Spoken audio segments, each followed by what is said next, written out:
All right, a good nerve Yontiv, everybody, and it is a good nerve Yontiv. Tonight is the holiday of Shavuos, which in Greek was called Pentecost in old days, and it is an ancient debate as to whether or not the holiday falls, excuse me, any day of the week, or if it only falls on a Sunday. And so Christians observe their Pentecost always on Sunday, and this was the practice of the Sadducees. The ones who follow the traditions that Moses brought on Sinai, the traditional Jews, rabbinical Jews, we uh, say that when it says in the Torah, Mimachras Shabbos, the day after the Sabbath, the word Shabbos, the word Sabbath means the holiday, the day of rest. It doesn't necessarily mean the Saturday Sabbath, but all the holidays are called a Sabbath. And one of our commenters said that actually Shavuos is starting next Saturday night.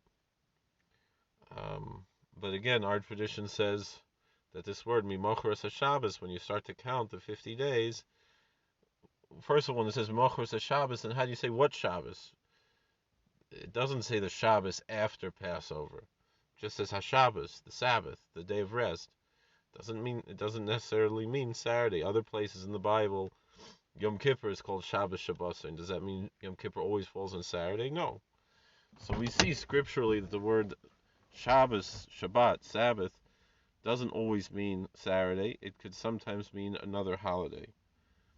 Now, biblically speaking, can we find a source for this? Yes, we can. Book of Joshua, chapter 5, verse 11. It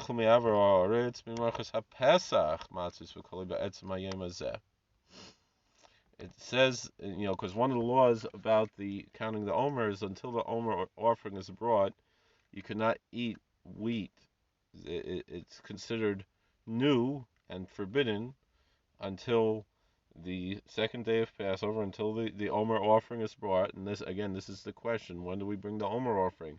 Can it be any day of the week, or does it meaning the day after? Meaning what we would call the second day of Passover. That's where when we bring the Omer offering. That's when we start counting, and that would mean that Shavuos, that Pentecost, could fall any day of the week, or is it specifically like this that it's and incidentally with the Christians they don't necessarily have to be saying that the for their Pentecost that it has to necessarily do with the Jewish Pentecost and the Sadducee way, because they believe, they're counting from their Easter, which was a Sunday according to their tradition.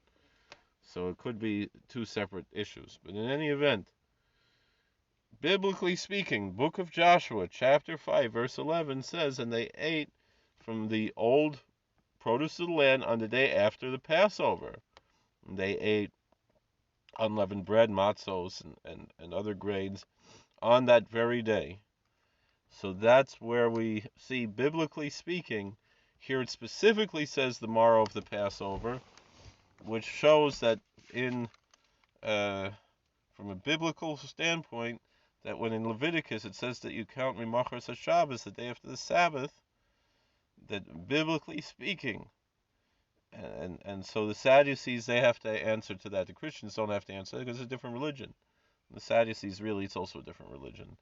But to say that the Torah says that Shavuos is going to be this coming Sunday, this coming Saturday night, we can show biblically that no, we see the book of that word. First of all, like we said, the word Shabbat, Shabbos, Sabbath doesn't always mean the seventh day Sabbath. It means any holiday. And here, Joshua 5 verse 11, Mimachos Pesach. It's at least equal. If you want to argue, well, that year it happened that Pesach was Shabbos. All right. Again, we're running in circles. That's why what I always say is that the Bible is pure energy. You can't live with sola scriptura. There's no such thing. One way or the other, you're following some kind of tradition. That some kind of interpretation. It's not a clear obvious thing that word Shabbos there means Saturday Sabbath, because again we can show biblically it's at best it's a doubt if you want to go sola scriptura, and we're not sola scriptura.